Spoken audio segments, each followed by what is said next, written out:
Hello, welcome along. You're watching Premier League today. Well, the Champions League semi-finals got underway last night at the Etihad, and it didn't fail to disappoint. You can say that again, yeah. Manchester City ran out 4-3 winners on the night against Real Madrid, and they remain on course to reach their second successive final. We're at the Etihad at the top of the show. Well, Antonio Rudiger is leaving Chelsea at the end of the season and looks set to confirm his move to Real Madrid. Will it be a busy summer in the transfer window for the Blues? We'll discuss that in part 2. And we are United later on in the show. Leeds have a fight on their hands to stay in the league, and Manchester United have a fight on their hands to stay in the hunt for any sort of European football next season.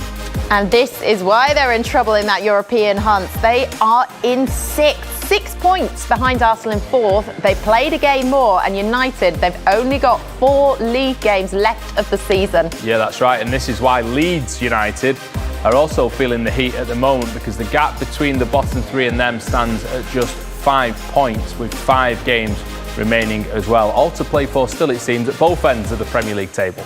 Now it's getting to the exciting part of the season where we've got a lot of semi-finals incoming. So we are asking you, I want you to have a think, what has been your favourite semi-final game? Do you have one? Hashtag PL fans on social media. Do get in touch with us and let us know. Ian, any for you that spring to mind? 1999, 14 years old. Villa Park, Manchester United against Arsenal in the FA Cup, an absolute thriller. I can still hear the singing, the celebrations that day. It was a crazy game. I'm sure fans remember it, and if they weren't there at the time, they'll have seen it back. Ryan Giggs swinging his shirt around his head, and missed penalty in the last minute from Dennis Bergkamp, part of Manchester United's treble. Incredible. What about you? Well, they just bring a different type of energy to semi-final games, don't they? For me, I'm actually going to say one that hasn't happened yet. Bear with me on this one. I'm going to go with West Ham this week in the Europa League. That's who I'm going to go with, because I think the journey so far they've been on, this is their first semi-final in 46 years. Wow. Eintracht Frankfurt, it's a lot at stake here, and I'm lucky enough to be there. So I'm going to say that's going to be my semi-final. Excellent. That's something to look forward to tomorrow, definitely. And of course, Manchester City fans might be saying their match last night, because what a semi-final that was against Real Madrid. Absolutely incredible. Let's speak to our reporter then, Simon Crabtree, who's at the Etihad Stadium for us to reflect on last night. Simon, what a semi it was. Absolutely. 27 chances, 7 goals shared, possibly the cheekiest, coolest penalty that you have ever seen. So let's all have a big deep breath, because you know why. I think it's time for a 7-goal round up. And let's start 90 seconds into the game, and it very much set the scene with a Kevin De Bruyne goal. The Manchester City Etihad went wild, and then it was only, what was it, 9 minutes later before Gabriel Jesus added a second goal to that. We'd spoken about him, hadn't we, in the build-up to this game. After those 4 goals against Watford, would he start? He did, and he repaid him 11 minutes into that game. And then, who else? His 40th goal of the season, Karim Benzema. And what a night he would have. And again, that was maybe the clues that we're going to have a Roller Stone? I'm going to say John Stone, who went off injured just after that, and we had a roller coaster ride. Fernandinho came on, had to play it right back. So into the second half, Phil Foden, 3-1. Just a minute after that, Pep Guardiola got booked for arguing about a throw-in, and then a minute after that, Vinicius Junior, who was giving Fernandinho a torrid time, who'd come on down that left-hand side for a solo run. That was 3-2, if you're still catching up with me. Bernardo Silva made it 4-2 with an absolute power blaster of a goal. And City fans, Pep Guardiola, and maybe even Carlo Ancelotti must have thought, wow, well, that must be it. But of course, who else? Karim Benzema, 41 goals in 42 matches for Real Madrid. At the weekend, he'd missed 2 penalties against Osasuna. He tried to hit them both into the left-hand corner, so instead he did the cheekiest little Panenka penalty straight down the middle. It was audacious, it was outrageous, and it was everything that you would possibly have expected after, as I say, I call it a John Roller Stoner coaster, but you know what I meant as well. It was mind-blowing stuff. Pep Guardiola, after the game, once he'd calmed down, once he'd given Carlo Ancelotti a lovely big hug at full time, full of respect for each other, was quite philosophical about the result. To win this competition for my a small experience is that you have to overcome situations like football give in front of you. So you cannot expect. Even the result could have been better. Madrid is always Bernabeu is Madrid. It doesn't matter with 1-0 up or 2 or 3 always. So you have to perform really well 2 games. We performed really well the first one. You have to do it the second one. It's a good test to show our personality as a team. And we are going to travel there to win the game. Yeah, we missed it, but we created. So we were there all the time. Carlos said, yeah, that's true. So maybe I had to defend well, or maybe we can say we have to put the chance. But we were there. So it's not one complaint about the result, no complaint about the performance, anything. So I think I prefer Simon's summary to Pep's. I know, so do I. Simon, honestly, I feel like I just relived it again through you last night. That was spectacular. But Real Madrid, they've had to show a lot of guts in this competition so far this season, haven't they?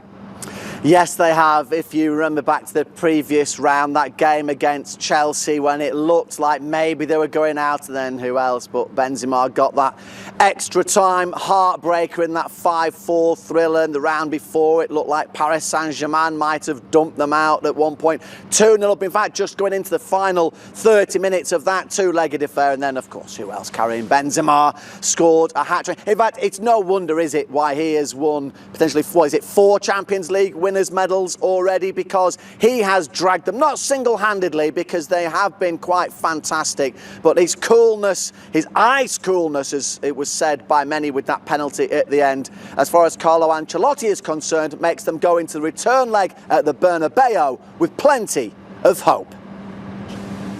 Hemos empezado muy mal el partido, demasiado blando, hemos encajado 2 goles. Desde ahí el equipo ha mostrado lo que ha mostrado en los últimos tiempos, una gran capacidad de reacción. Hemos reaccionado muy bien, hemos estado dentro del partido hasta el final, hemos competido. Es claro que creo que el partido ha sido bastante claro en la evaluación. Tenemos que defender mejor. Esto es cómo.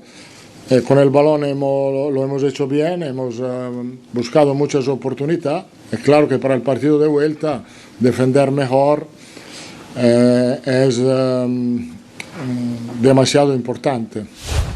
No, es una derrota que nos tiene vivo en el segundo partido en el Bernabéu. Nos tiene vivo, tenemos que mejorar, como he dicho, el aspecto defensivo, pero tenemos, creo, la calidad para crear problemas a rival en el partido de vuelta. Those are thoughts there then of Carlo Ancelotti after the match. Simon, the English newspaper's an absolute sea of blue. It shows how good the game was, because every paper seems to have gone with a picture from a different goal in the game for Manchester City. The one aspect for them, there could have been even more pictures across these papers, couldn't they? Because they could have had more goals and the scoreline could have been more emphatic. It was a great occasion for a neutral, but will City feeling a little bit regretful maybe of the final scoreline? Yeah, I mean, just listening to Carlo Ancelotti there, you're wondering whether he's thinking, was it quite good that we got back to within a goal of the game? Was it quite a relief that we didn't concede more? Pep Guardiola, knowing Pep Guardiola and the way he reacts, will have been furious by the way that I think 3 times they allowed Real Madrid to come back into this game. The problem, I think, the Manchester City had obviously got going into this one is that João Cancelo was suspended, wasn't he? They had injury problems. John Stones, who wasn't 100% fit, I don't think, going into this game. They'd left it late to decide on it. He'd said he was fine to do it. He'd had like sticky plasters on his leg, hadn't he, to try and hold up that hamstring when he went off just after the half-an-hour mark. And you're asking someone who turns 37 next week to try and get hold of Vinicius Junior down that side of the field, then you know you may be struggling. So they'll be hoping that Kyle Walker can be fit for the second leg. We know that João Cancelo will be available for the weekend. Could it have been more? Of course it would. Would he be unduly worried? Well, Pep worries about stuff anyway, doesn't he? But look, they'll know they've got what it takes to get through whatever they need to. At least they'll hope so. Well, they will hope so. But Real Madrid, they only need a point to win their title. I believe that's correct. Whereas Manchester City, well, we all know what situation they're in the league. So in terms of rotation and resting players, where does this lie? Yeah, for both of them. I mean, they only need 1 point, I think, from the final 4 fixtures. They have got, I've written it down somewhere, Espanyol. I knew it was in there somewhere at the weekend. So look, they could write that off. They could make 12 changes. There are those fixtures for Real Madrid. But of course, as you say, Manchester City need to be perfect. I mean, Real Madrid can be on the beach, and that's only presuming that Barcelona and Sevilla are perfect between now and the end of the season. But Manchester City needs to be perfect if they want to come away with the Champions League winners' medal and a Premier League winners' medal. And again, I know we said this before, but it could be Liverpool that holds the key to whether they do it or not. Real Madrid will fancy their chances back at the Bernabeu. Oh, it's take a deep breath and exhale as many times as you can and try and have a rest at some points in between, because it is going to be absolutely full-on warp speed factor 10 for everybody between now and the end of the season. It's mind-blown. Premier League at the top, at the bottom, all points in between. I am so super giddy this morning, and it's going to be like that every single day between now and the end of the season. Oh, it's brilliant. I love it. Oh, but before you go, by the way, I know you want to know my favourite semi-final, and I'm sure you can guess the team involved in that, because I have mentioned them a couple of times so far this season. But of course, it's Preston North End against Birmingham City in the playoff semi-final to get into the Championship. Went to a penalty shootout. Trevor Francis lost the plot. Graham Alexander, who'd missed a penalty, scored a penalty. Party at Deepdale. Oh, what a night. Anyway, that's it. That's for me, Don. I'm going to go and have a lie down.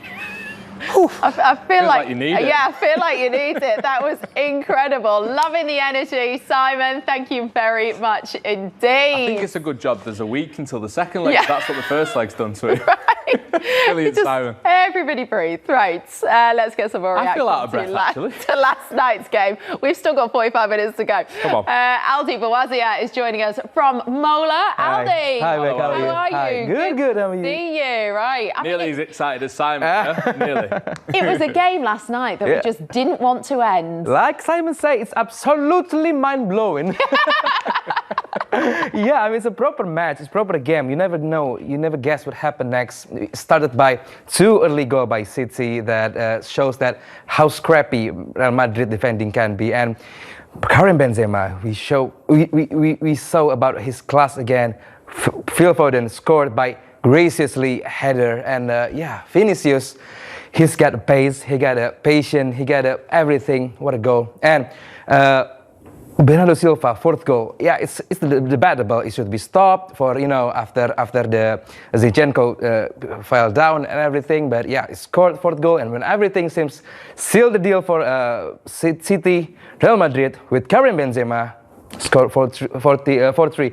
And I mean, it's a proper Champions League knockout game when the best team with the best player playing at the best level. So for me, it's a mind-blowing for me. Yeah, remarkable, wasn't it? I said to Simon a moment ago, Aldi, and I'm sure you can see as well, lots of different pictures and players picked out in the English newspapers from last night. They found it difficult. I can see Bernardo Silva, Phil Foden, Kevin De Bruyne. They found it difficult to pick a moment to sum it up, really. Is there a player that you could point to in the City team that impressed you the most? Yeah, like you say, it's hard to stand out one player because they play as a system. They play as a unit. And for me, it might be an unpopular answer, but for me, it's Fernandinho. Okay. Because when he went in, he gave a stability that John Stones left. Because John Stones at least gave 3 chip ball when gave to a really serious, dangerous situation. But when Fernandinho there, although the second goal for Madrid scored by when Fernandinho being nutmegged by Vinicius, but it's not only his fault, but Fernandinho there, they gave stability, especially on the right flank. For me, Fernandinho is a lieutenant from Pep Guardiola, and I never forget what Pep Guardiola said about Fernandinho. Give me 11 Fernandinho, I will win everything. So, and also, what an assist from Phil Foden. So for me, Fernandinho, although not playing in 90 minutes, he's the best player last night. Right, bear with me on this one because it is the age-old debate about Manchester City. Yes, they scored 4. Yes, well, you knew it was coming. You knew it was coming because yes, they scored 4. Yeah. They did squander some chances though, and had they got an out-and-out striker, would that have happened? Yeah, for me it's a bit unfair to say, City need a new striker because they play as a system, they play as a unit, they play as every player on the pitch. Because if City sign a new player, let's say Haaland like this, they need to reset the team. They need to rebuild the team. Beyond Haaland. For me, what City play today is you might say textbook, but it works. They play as a unit, but it works. When somebody went into this team, they need to rebuild. But for me, they play as a system. They play as a whole system. But for me, it works. And when you sign a new player, they need to reset the team. Yeah, if there's no standout player in City's side last night, there certainly was in Real Madrid. You've already spoken about him. Simon mentioned him too. Karim Benzema. He's having an absolutely remarkable season, even by a player who's been at the top of the European game for a decade. I mean, he's breaking records at what's advancing years in footballer terms, at least. Has he surprised you how amazing he's been? Look, we don't rate Karim Benzema. Yeah, he scored his record and his goal is showing by himself. He play well.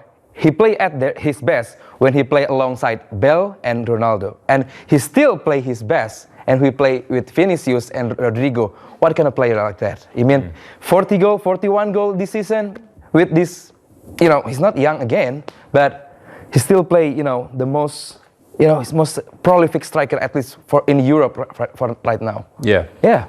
Well, Manchester City and Liverpool both in a title race in the league. They've obviously got these Champions League semi-finals to play. How do you think that this could affect the remaining fixtures in the leagues? Man City with Leeds, Liverpool have got Newcastle. Yeah, both teams got away fixtures this week. It's not going to be easy, especially for City. Compete against the team that fight for relegation is not always be easy. It's not always walk in the park. But for me, Liverpool fixtures against Newcastle is going to be easier than City facing Leeds. So for me, it's going to be affected by last night fixtures and of course for Liverpool from this tonight fixtures for this weekend it's going to be affected. But for me, Pep and Jurgen Klopp know how to rotate his team, and even they keep the first team, with still City and Liverpool the best team in the world, I think, at the moment. So yeah, it's not going to be affected too much. They're still going to be at the top level. Yeah, we've seen that all season long, haven't we? Aldi, it's been great to have you in. Thank you. Again, as always, thank you very much for coming in. Aldi Bawazir from Mola TV in Indonesia. Right, we talked a little bit about Liverpool there. Of course, they're in action in the Champions League semi-finals tonight against Villarreal. We're going to talk to our reporter, Jake Robson, now, but he's not in Liverpool to preview this match. Jake, explain to us why you're in London, and also, as well, can you tee up exactly the expectation for Liverpool? Because if the other tie in this round is very tight between City and Real Madrid, Liverpool are clear favourites, aren't they? Well, they are, yeah. Why am I here? Well, I may as well be in Liverpool. As you can see over my shoulder there, Anfield Road. I'm at the Spread Eagle pub in Bond Street, rather nice part of town here in central London. Bex, I'm sure you'll know it very well indeed. But yes, I've been assured by Elaine, who works here, that come 8 o'clock tonight, it's going to be rammed. That was the word she used. Full of Liverpool fans, no doubt in a very good mood, and I'm sure that'll have nothing to do with what they may or may not have enjoyed before the game that's on offer here at the pub. But of course, they had a good draw, didn't they, in the Champions League semi-finals. The game last night, they wouldn't have wanted to face either Manchester City or Real Madrid, if we're really honest about it. They come up against probably the fourth best team that are left in the last four in Villarreal. Of course, Villarreal, they've deserved their place in the last four. They obviously beat Bayern Munich in the quarterfinals. They got past Juventus in the last 16 as well. So certainly worth their place in the last four. And Jurgen Klopp, he wasn't going to turn around and suddenly say that Liverpool are massive favourites or anything like that. Very respectful of his opponents tonight. I had a lot of respect for Emery and Villarreal before, because I saw the games, obviously, but only with one eye against Bayern, Juve a little bit. But meanwhile, I watched them properly, and wow, impressive. Unai is obviously, or looks like, when you watch his team, he's a detail-obsessed manager who prepares for all different situations in a game, and that's what the team is executing. It's really, really good. Different ways to build up, different ways to press, different ways to react on different results. Really, really impressive, and obviously Una is a world-class coach and is doing an incredible job there. So saying that, the good thing about all the analysis, we are not involved in these games, so that's where we have to fit in us then. And our job has to be, we must make life as difficult as possible for them as well, and that's what we try to do over these 2 legs. Yes, Liverpool can't underestimate Villarreal tonight, because if we look within the Villarreal side, there are some players that are no strangers to English football and the Premier League, Jake. Yeah, a bit of a who's who of the Premier League of the last few seasons. Tottenham fans especially will remember some of the names that are going to be facing Liverpool tonight. The likes of Serge Aurier, Juan Foyth, Giovanni Lo Celso, who's actually just on loan in Spain. In fact, Antonio Conte a few weeks ago suggesting that he's really happy that the Argentinian is getting some game time, and we could even see him perhaps in North London again next season. And you see the other names that are there as well. Arnaud Danjuma, remember him? Bournemouth fans certainly might, although he didn't pull up too many trees when he was playing on the south coast. He joined from Brugge in the season that they went down, the COVID-affected season. He then played in the Championship, and he's now found himself at Villarreal. 10 goals, in fact, already this season. So it just shows you, when some of these guys, they get signed by Premier League clubs, sometimes it doesn't work out. It doesn't make them bad players. They don't turn into bad players overnight. And given the right set of circumstances that have apparently been created for them at Villarreal, and sometimes, as we can see how well they've done, it's there for everyone to see. Yeah, some of those players didn't show their best in the Premier League, Jake. They're likely to have a point to prove against Liverpool later, and maybe the manager too, because Unai Emery has got a brilliant CV from across Europe, but again, probably someone who didn't show his best while he was in the Premier League here. Absolutely. I think the manager also has a point to prove. He worked his way up, didn't he, through the sort of managerial system, found himself at Arsenal at a time when, let's be honest, we've said it before, he was the man after the man, really, wasn't he, at Arsenal? And anybody that had to take over from Arsene Wenger, it was always going to be very difficult. I mentioned right set of circumstances. Well, perhaps that wasn't the right set of circumstances, but of course made his name at Sevilla, winning the Europa League 3 times. And that's ultimately what sort of made his name in football. And actually, having had that time at Arsenal, it's now maybe given him a chance to sort of take stock and see maybe how he maybe wanted to change some things. And everybody's always looking to better how they do things. And with the players that he's now got in at Villarreal, he himself is, they're hard to beat, they're compact, but they also play some nice football. A bit of a hark back to those Sevilla days. And he, of course, is somebody with plenty of European experience. So certainly going to be, Liverpool won't be taking them lightly when the game kicks off later. Oh no, and it's so good so far. Is that the right one? So far, so good. There we go. I said it the wrong way around. Right words in the wrong order. There we go. Liverpool are doing well, I'll just say it that way. In this hugely important run of fixtures, the quadruple is still on. How do you think that they're dealing with the pressure? Jurgen Klopp is, being a top manager, all-encompassing. One of those traits is to be able to take the pressure off his players. And, we've seen Pep Guardiola, Jose Mourinho do it over the years. And Jurgen Klopp, without a doubt, is one of those who is a master at it. Makes it, a lot of the time, it sort of brings it all back onto him as well. So the way Liverpool have been playing of late, that game against Everton at the weekend, a lot of the critics suggesting they weren't at their best, but, they got the job done, and Everton, they came to stifle them, didn't they, really? They managed to do what they had to do. I think it's going to be a difficult game for Liverpool tonight, but Jurgen Klopp, he certainly kind of suggested that the way they're handling the pressure between now and the end of the season, every game is a must-win. So it was obvious. I think we were 14 points behind, and then in that moment, 2 games in hand, blah blah blah. And that's where we just decided, let's give it a try. Because it's easy in these moments. We have big expectations before a season, big ambitions, and then during the season it's okay. We played okay season until then, but obviously not an outstanding season. And that's what there was still something to go for, and it's in our situation always the same. The main thing we have to do first of all is qualify for the Champions League the next year. Since then it is each game a final. Actually, each football game should be like a final, but it's if you have to make it up too much, then it's maybe not that that clear, and you cannot really behave like that. But since then we behave like that. That's the truth, and so it will not change until somebody tells us it's not worth fighting anymore, and we try.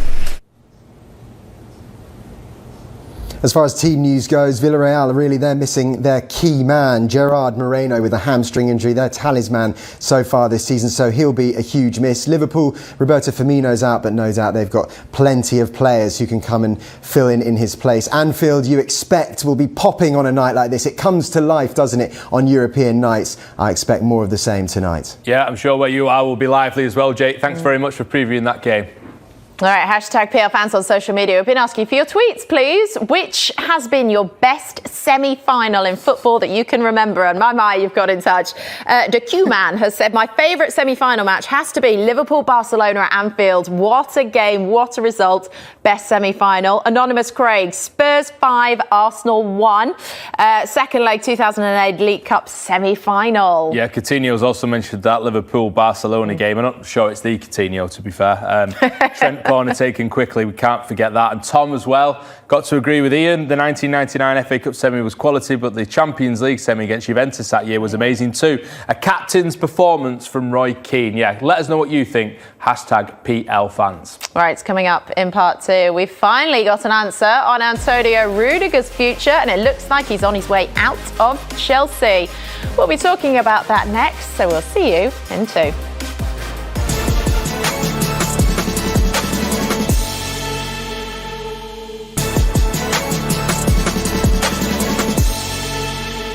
Hello and welcome back to Premier League Today. Antonio Rudiger is set to leave the bridge this summer and he could be heading out of the Premier League altogether. Here's what we'll be missing.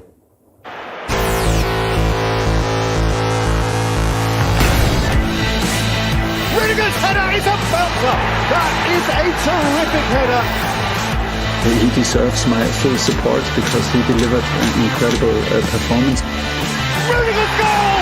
Chelsea's lead! He's the guy to give other people's courage, the guy that everybody's a bit afraid of. And Rudiger scores! Chelsea to the very top. I'm just happy that I had the chance to coach him and the chance to have him in the team because he was nothing else but brilliant. Here's Rudiger. Rudiger has a go. Let's fly! And scores a magnificent goal! A bolt out of the blue! We gave everything over many months, me personally and also the club. We gave everything. Yeah, Tony said he will leave the club in summer. Feels like the end of an era, it has to say. Alex Aljo is outside Stamford Bridge for us this morning. Alex, I believe you are stood near where Antonio Rudiger is still painted behind you on the wall, but eventually that's going to have to come down, isn't it? Yeah, it certainly will. Becky, morning guys. Thomas Tuchel announced after the game on Sunday that Antonio Rudiger, this man here, will be leaving Chelsea at the end of the season. Here with me to discuss that decision, Antonio Rudiger is off, is Zach Jalab, Chelsea TV presenter. We're also going to discuss the other players that may be leaving Stamford Bridge in the summer. We'll start with Antonio Rudiger. It wasn't a huge surprise. We saw it coming, but how much will he be missed? Hugely. He's become a player that is arguably one of the most important in the squad now, not just for his on-the-pitch antics, but also the personality he has in the dressing room. I mean, without him last season, do Chelsea win the Champions League final? I mean, he makes that fantastic block against Phil Foden. He's the guy that steps up when needed. So yeah, it's going to be a really, really big miss. He spent 5 seasons here. He was sort of frozen out under Frank Lampard, but then there's been a resurgence under Thomas Tuchel, hasn't there? Yeah, indeed. Thomas Tuchel has kind of found the perfect position to play him in this kind of 3 at the back formation, that left side, and his like unique skill set of being kind of physical and aggressive, but also great on the ball and happy to drive forward when he wants to, is really, really good in this kind of Chelsea squad at the moment. And like the idea of replacing him is not going to be easy by any means. Rumour has it he's off to Real Madrid. Do you understand his motives? Yeah. They need him, don't they? Indeed. If you Looking at the game last night. Exactly. They've got Benzema doing it up top. They need a bit more better defensive cover. And Rudiger definitely will add that. How we're working for at the back is going to be different. But also, like, if you look at the rumoured amount of money that's supposedly being said, obviously with no transfer fee being paid, people can then pay him a huge bonus, a signing on bonus. Like, it is understandable, and it's kind of going to be his like final big payday. So it is what it is. Like, it's understandable. Who would you like Chelsea to sign to replace him? That's the question. Oh my lord! You know what? I think it's going to be a tough. I think Chelsea are going to probably sign quite a few players this summer. But look, we saw Jules Koundé. Levi Colwill is already at Chelsea. He's been really good in the Championship this season. It'd be nice to see him integrated into the first team. So I think there's a few options. But I have a good feeling about Colwill. I do. Another player we want to talk about is Andreas Christensen. He's been at Chelsea for a decade, which is unbelievable when you think about it. Is there any truth in the Barcelona rumours? It seems it.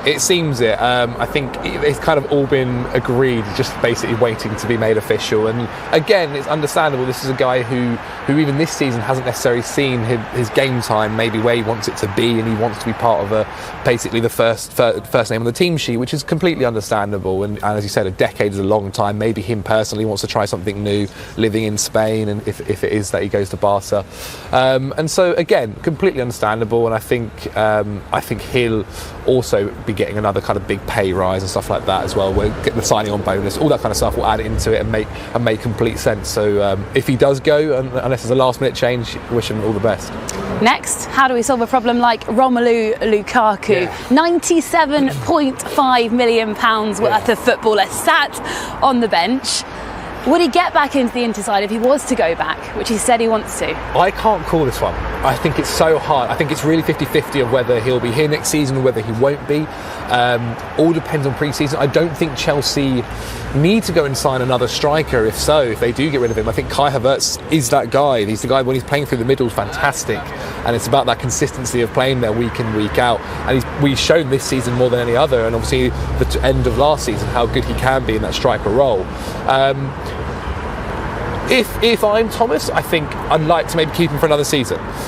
Try it out once more. He never really had a pre-season under us, and see what happens there. But do you want it to work out for him? Of course. The story is amazing. He's a Chelsea fan. He idolised Didier Drogba.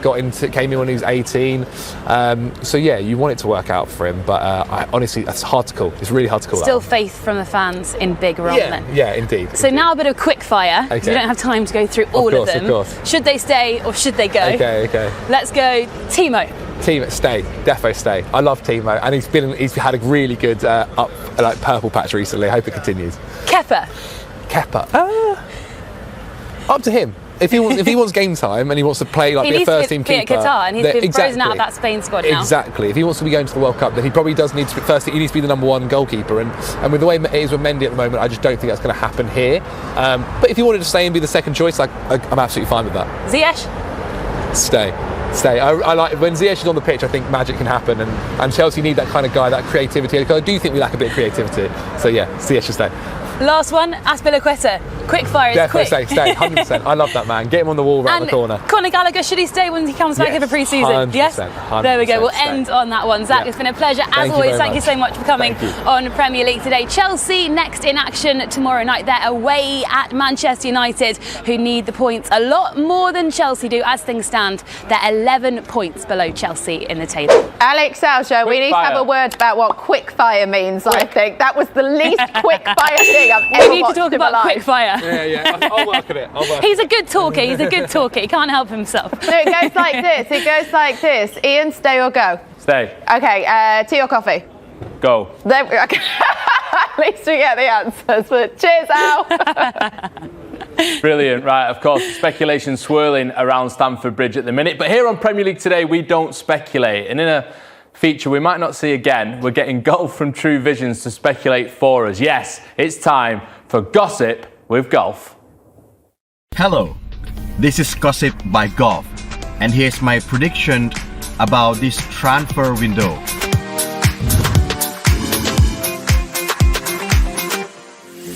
It's possible that Manchester City, a very, very good team that none of natural striker right now, they have to find a complete forward, a real national striker, and I think this transfer window, it's time that Erling Braut Haaland to be improved to next step.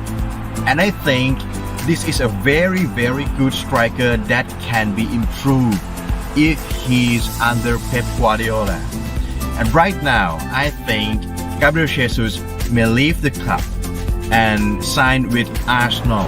Gabriel Jesus, City tiptoeing forward again. Jesus! There's no stopping him! Another class goal from a class act. So, Manchester City with a very complete, strange team. If they have a very, very good striker in next season, this is unbelievable team. But their competitor is Liverpool.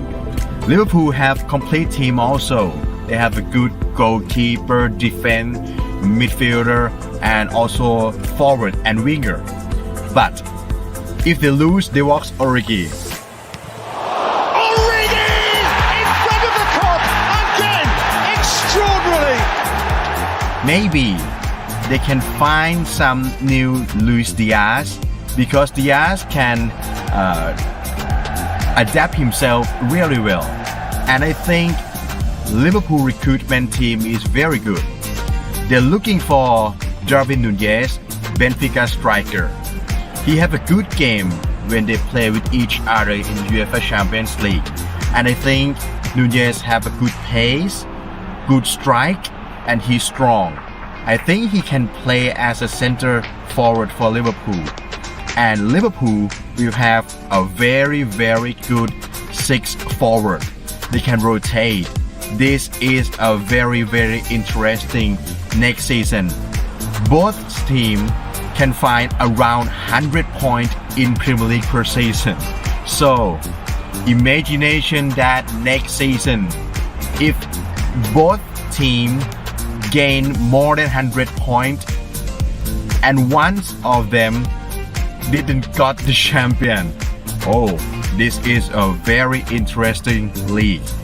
This is Premier League, and this transfer window is very interesting. By the way, Chelsea, this transfer window is a very, very difficult for them. They have to lose Antonio Rudiger.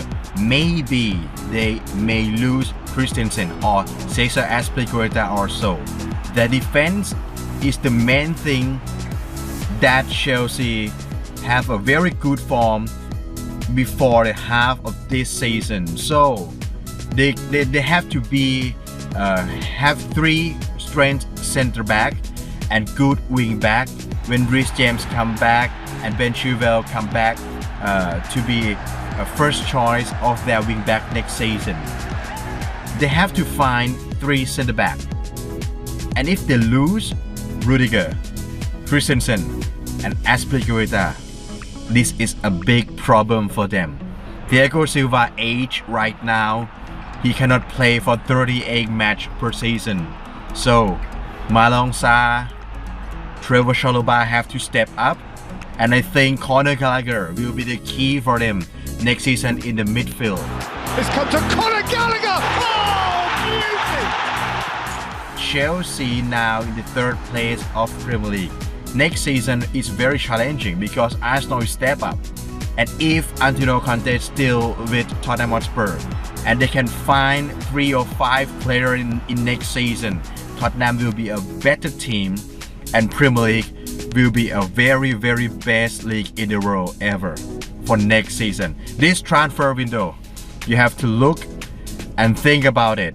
This is time that Premier League will be stepped up for me. Thank you. This is Golf Gossip. I don't know what we've started there. I think that's my new favourite He's facing one of the papers soon with his own little gossip column. Absolutely Brilliant. Thank you, Golf, for fantastic. doing that. Right, we asked you guys at home about your favourite semi-finals after that brilliant one between Manchester City and Real Madrid last night. Lots of you have got in touch. And Doomsmare has picked out a cracker as well. My favourite semi-final was between Spurs and Ajax when Lucas Moura scored a hat-trick. Yes. What a brilliant game that was. I'm sure Erik ten Hag, the new Manchester United manager, has got very fond memories of that particular tie, or maybe not? Well, maybe not. But look, coming up after the break, United in trouble, but for very different reasons. We'll be taking a look at Jesse Marsch and Leeds United trying to maintain their Premier League status, and what happens to Manchester United in European football.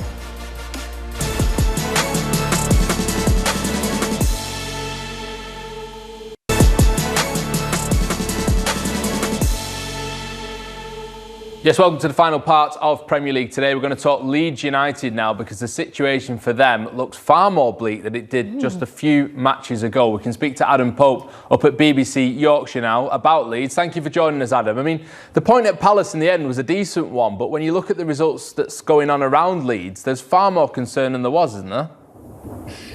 There is, but they have wrestled back control of their own situation, haven't they? I mean, look, coming into those 5 unbeaten games, I know they'd lost 2 under Jesse Marsch, but, you know, they had conceded 20 goals in 4, hadn't they, prior to under Marcelo? So, look, he's restored confidence. They've got points on the board. It was a dirty point at Palace.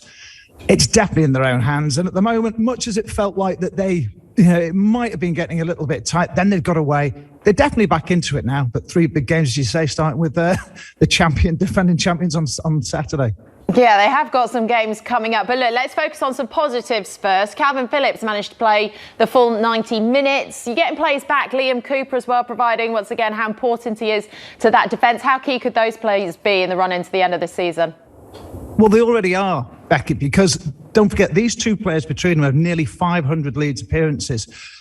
And Cooper's presence isn't just on the pitch, it's off the pitch too. He's been a captain for a long time. And, you know, he's been there since the Chelino years, you remember those? And the chaos that went on then. And his solidity at the back, you know, it's no coincidence that they've had a couple of clean sheets back-to-back for only the second time this season.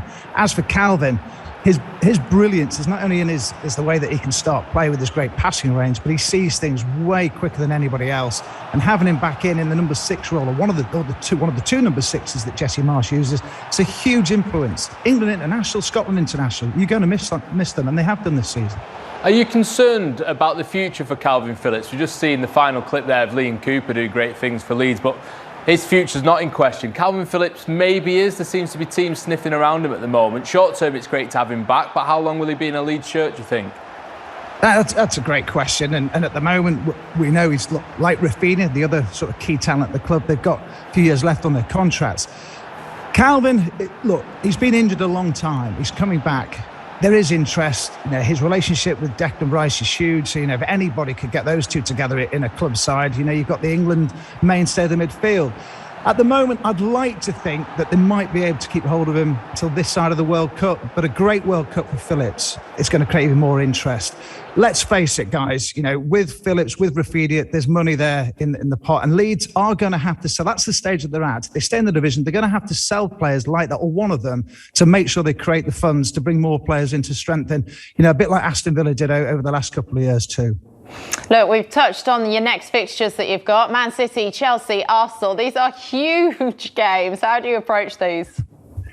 Yeah, I mean, watching Manchester City last night in the first 11 minutes, you just thought, wow, anything could happen. And don't forget, Man City beat Leeds, 7 under Marcelo Bielsa earlier this season. That's a tough one. But then you've had that weird scenario where Leeds with 10 men beat Man City away last year, playing exactly the same way. It's a different Leeds now. They're more robust. You know, you might be in a scenario where they try and sort of stay in it for a bit, but inevitably you feel that Man City will probably win up through to the end of the season. However, although they haven't done it this season against any of the top sides like they did last season, you're just wondering now with this better defensive approach, whether they can pinch a result out of Arsenal or Chelsea. So I'm not overly concerned, but the picture could look a bit more worrying in 3 games' time. But I do fancy to maybe get something out of one of the next 3 games. There's a slight hint in your accent, Adam, as well, that there may be a history that we need to talk about, because I believe you are an Everton supporter originally, and of course you've covered Leeds for years, so it's quite a predicament that you find yourself in. Have you got any tie to Burnley as well, just to complete the hat-trick maybe? Absolutely none to Burnley whatsoever. So I think you know that come the last day of the season, which I think it's going to go down to now, and I never thought it would. I think you know what I want to happen. But yeah, at the moment it feels like, you know, which of your babies do you like the least? You want to throw away.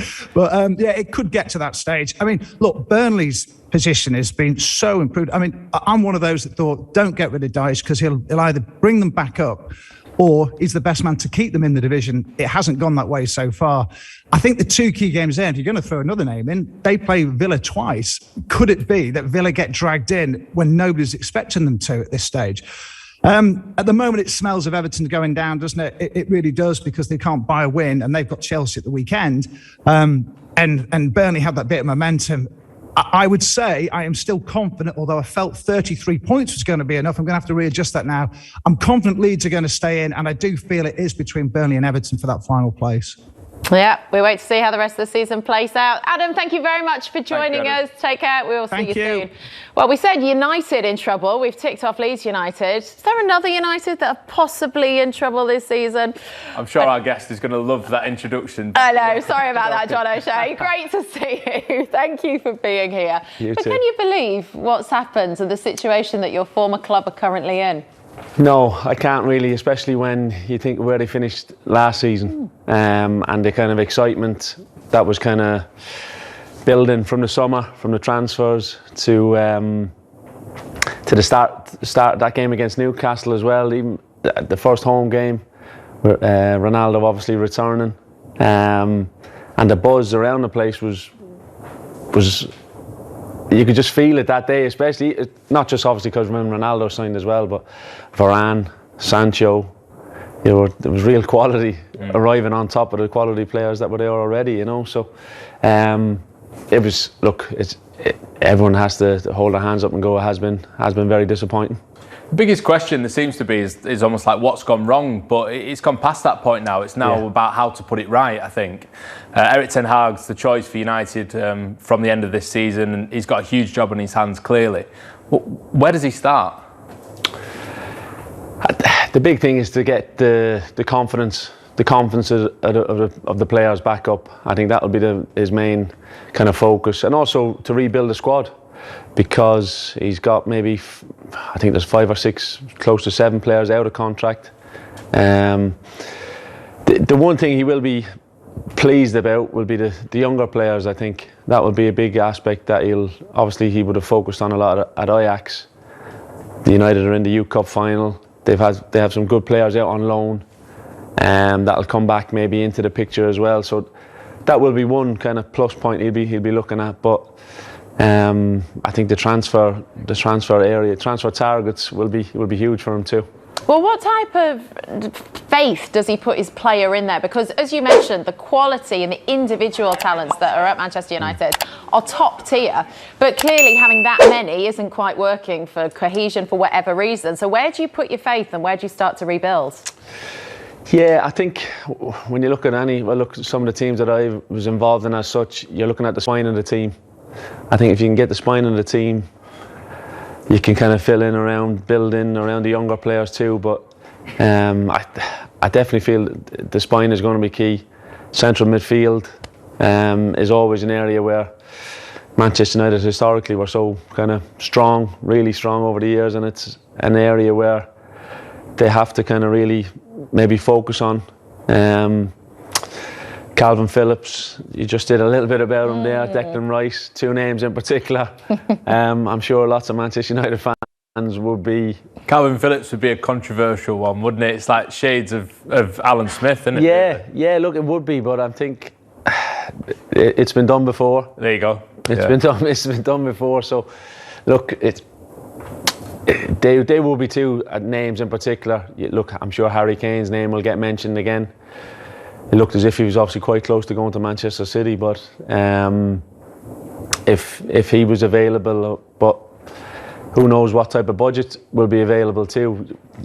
Obviously Manchester United have spending power, but I'm sure it'll be maybe curtailed a little bit too. We were talking about semi-finals on the show and asking fans at home what their favourite semi-final has been over the years. There's been a few Manchester United ones mentioned. Is there one that stands out to you that you played in during your time? Semi-finals. Look, there'll be one against obviously Arsenal that I'd remember quite well in the Champions League. What are semi-finals? Do they all start to blur into one? Yeah, because I was just going to say we had many of them. We had quite a few. And look, that's we were so fortunate. Yeah. What about the Barcelona one? Did you play in that? No, 1-0 that's away, why. 0-0 at home. Yeah, no, I was at home. Sorry, I was on the 0-0 away. bench. I was on the bench for that one. Well done for picking that one in. No, that's all what the ones you could have That's picked. what I thought. I won't say that one, Ian. But no, it was amazing to be a part of it. Even obviously, Scholes' goal at Old Trafford was incredible. But no, I think I remember the Arsenal one a bit better because I managed to nick a goal as well in that one too. The Arsenal one, yeah. I mean, that's amazing, isn't it? How many players have done that during their careers? Yeah. No, look, exactly. To say you scored a kind of, it was the first leg, and obviously the kind of first leg was overshadowed a bit as normal, as usual, by Ronaldo in the second leg. You managed to score a few goals, but no, the fact that you at Old Trafford to score a winning goal in a big European night is very special. Do you think the dressing room at United has been the same since Sir Alex left? Well, when you look at the managers that have come in, and in the sense that David Moyes, Jose Mourinho, Van Gaal in particular, in terms of they were the ones following Sir Alex so quickly. They did have kind of strong enough dressing rooms, and obviously had little bits of success. Mourinho and Van Gaal obviously got trophies, but I think it's the key for me coming into the youth team, then getting into the first team after a couple of loan spells. The tradition that was kind of always there of homegrown players has obviously kind of slowly but surely almost faded away a little bit. Maybe that is something that the club will maybe go back to refocus on, and in particular maybe their signings too. They look more so, not saying they won't look abroad in Europe or the rest of the world, obviously they will, because their scouting network is so vast, but I think they'll concentrate maybe a bit more on Premier League players, whether it be British, Irish, that type of player, or current Premier League stars as such, so that they know they're kind of ready to go into the team, and they won't need much kind of a bedding in period. Yeah, it's going to be a busy summer. I think whichever way you look at it, it's going to be busy, isn't it? Absolutely. One quick tweet that has come in. Chelsea versus Barcelona semi-final in 2012 was a standout. Yeah, there's so many to pick from. Just hard to remember them all, John, as we found a moment ago, wasn't it? Just pick ones that you didn't play in. It's been great to have you on the show, though. Thank you very much for with us throughout the day. Thank you for watching Premier League Today at home as well. Enjoy Liverpool's semi later. Bye-bye.